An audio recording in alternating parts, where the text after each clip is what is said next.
Good morning. I'm consciously aware that in most of my videos I'm wearing this top, so I will have to get another one. I do actually have other clothing, but I just like this one. It's just cute and it's dainty, but it's also like, I don't know, I like it. So I'm getting distracted. Update on the ultra progress because I haven't been updating. We have 45 days to go until race day. This week I'm completely on recovery, so I've got all I've been doing is walking in the mornings and doing a sunrise. I had set the intention to do a sunset, but that hasn't been happening just due to commitments as a parent and other commitments. What was I going to mention? Sorry, I've lost my train of thought because I'm around so many people and it's hard to concentrate when you've got like lots of other people in your vicinity. Well, that's how I feel anyway. I'm very sensitive to when there's other people around, and then I get caught up in like what they're doing and thinking and feeling. So back on track with the ultra. So 45 days to go and I think I've got an injury. I've done what did I do? The x-ray. I've got to do an ultrasound and get the results back, and I've been walking. So just to kind of touch on something that I thought was really interesting and I thought a lot of you would be able to resonate with is that because I haven't been able to train, so I haven't been running, I haven't been fighting, I've been walking. I've been walking and doing sunrises, and I just don't feel like me as much. And it's actually been really good to sit in that because it's made me reflect on what I've probably been running from.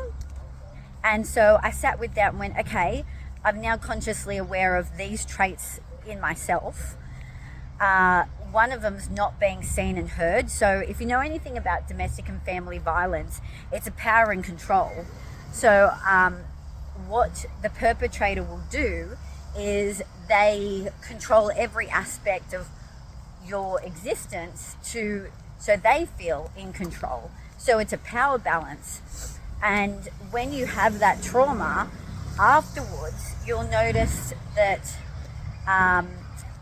people, or even young men, I noticed it when I was working and doing a 12-week stint at corrections. What I observed, my bag's leaking because I've loaded up so many liquids. What I observed was that when you grow up and you're I'm going to keep them on. When you grow up and you're not seen and heard by your parents, and you're controlled and you're not free to express yourself, you grow up feeling like anyone, no matter how good the intention is, anyone that tries to tell you what to do, you have resistance. So I've identified that in myself, and now I'm just consciously aware that it's a wound. It's a wound of not being seen and heard. And now I understand that when someone that loves me says, hey, maybe you might want to take it easy, they're actually saying it from a place of love. And I don't instantly have to retreat, pull away from that relationship and be like, ugh, like, stop trying to control me, like, fuck. And like, because instantly, as soon as I feel like that, I want to I just feel aggressive. And I'm not an aggressive person. Like, I'm a really gentle, kind, non-judgmental. I'm really conscious when I say something that I feel is judgment. I pick up on it really quickly and I go, oh, that's judgment. I don't want to be that person. So I'll go, oh, I retract that, or I withdraw that, like a typical lawyer. But anyway, so I thought that was really interesting. So if you have been diagnosed with what's called ODD, attention deficit disorder, there's actually nothing wrong with you. You don't have a mental illness, because I was you and me, we are one. You've probably grown up in domestic violence where you've been suppressed. You've been made to feel small so that someone can exert dominance over you. And then as an adult, you've come out being like aggressive because no one's ever heard you. And then when someone tries to tell you can and cannot do something, you instantly have this, ugh. So that's where I spun it when I worked with my men. And I would come at it from a place of, I'm telling you this because I love you. Not I love you, sorry, withdraw that. I'm telling you this because I care about you improving your life. And it was received better. Because when you come from a gentle place, like when you've grown up your whole life in violence, when violence is at you again, you're being told, you will do this, you will do that. All you want to do is you go into fight or flight. Again, I'm not a psychologist, I'm not a life coach, but I know myself. I go into fight or flight, and I'm not one to flee. I'm one to go, you want to, like, I'll fight them. When someone comes at me with a different approach and says, I really care about you and I can see this happening, I soften and I'm like, oh, okay. But see, because life is a mirror, the people that care about me or the relationships I was attracting, even though they weren't romantic ones, even my friendships, I was attracting dominance, but then were they dominant? Maybe I perceived them as dominant, and I feel like the reason I perceived them in that way was because I'd shit boundaries. I was people pleasing, I felt weak, I felt small, and then to add insult to injury, which isn't insult to injury, it's a blessing because I was able to learn the lesson. My actual physical physique is small. So I'm 5 foot, I'm probably about 45 kilos. So I'm already little. My daughter says to me, you know, you look like a teenager. So and this is what Victoria, beautiful sister of mine, said to my sister. I know she's not my biological sister, no disrespect. It's really important for my sister to feel that I do love and recognize her as my sister, because that's something we've had throughout the years where I've formed really close bonds with my friends. And she hasn't felt valued, heard, or seen. And that's also a trauma bond from our upbringing. So essentially what I'm trying to say is, when I was speaking with her, you know, we spoke about that, and we spoke about how, you know, think of even the dogs that I have. Bailey is a Chihuahua. You know, it's a little dog that... Now, I get that I have to taper things back a little bit when I talk. And I sat with that, but I also recognized and I appreciate my business colleague saying to me, don't change who you are.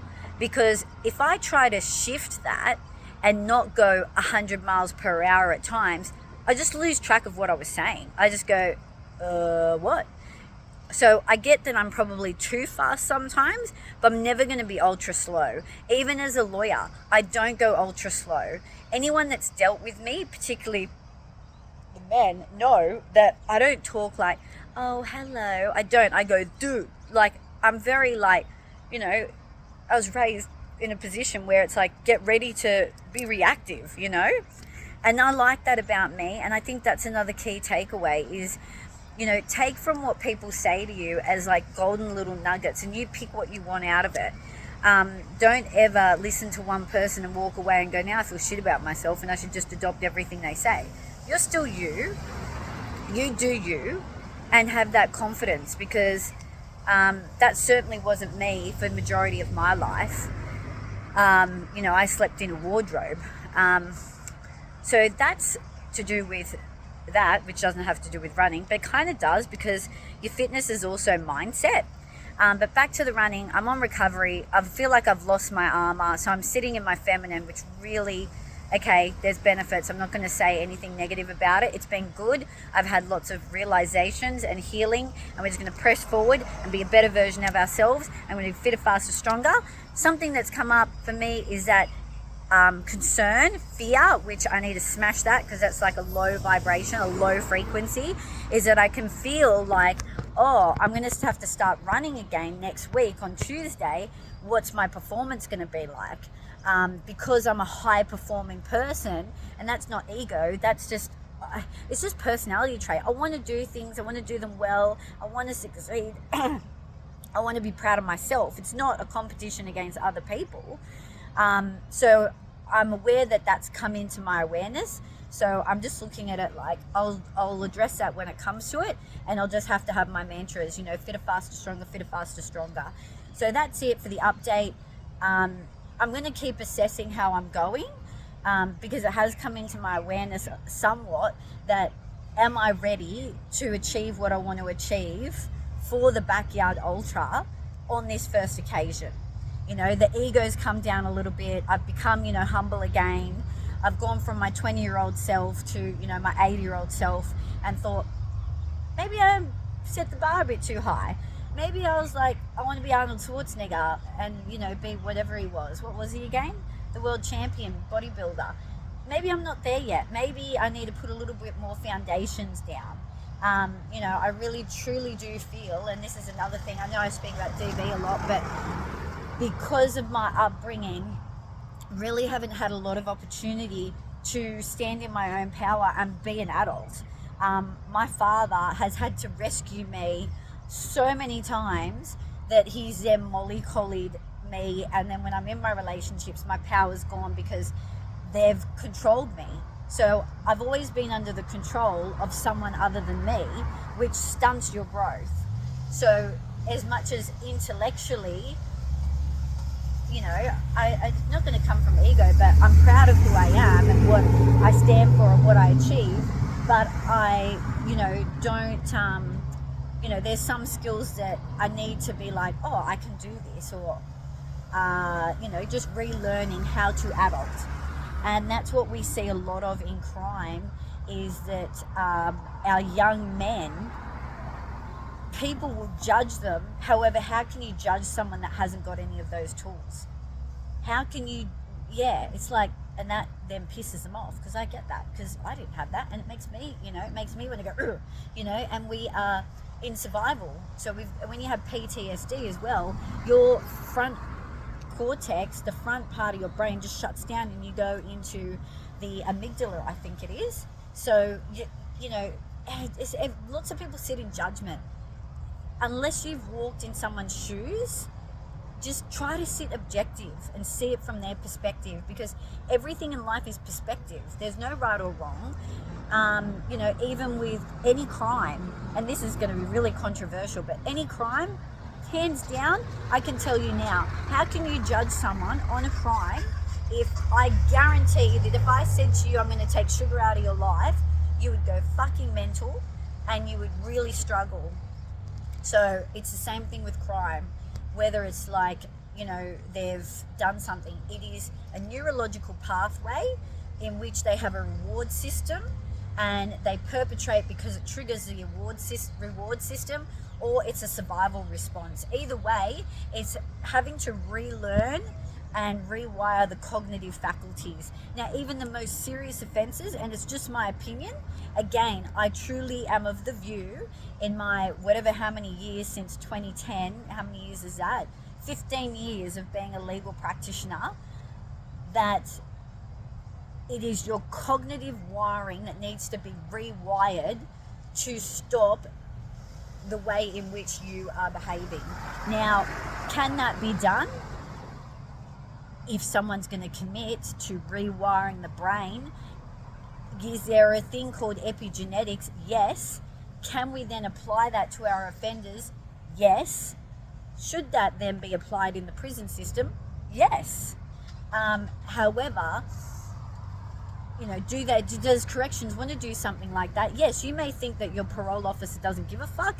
The whole objective of parole is to reduce risk to the community. Reduce risk. And if that means retraining people's brains, but people have free will, because God gave us free will. Now I'm preaching to you like I'm religious, but you get where I'm going with this. This was just meant to be a Backyard Ultra update, and it's gone from a Backyard Ultra update to an update on crime.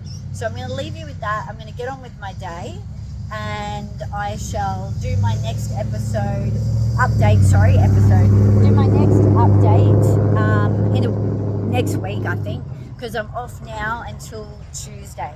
So Tuesday's my next run. I'm not fighting, I'm not running, I've got no armor, so don't come and get me, because the Central Coast will protect me and all the spiritual warriors. Have a great day.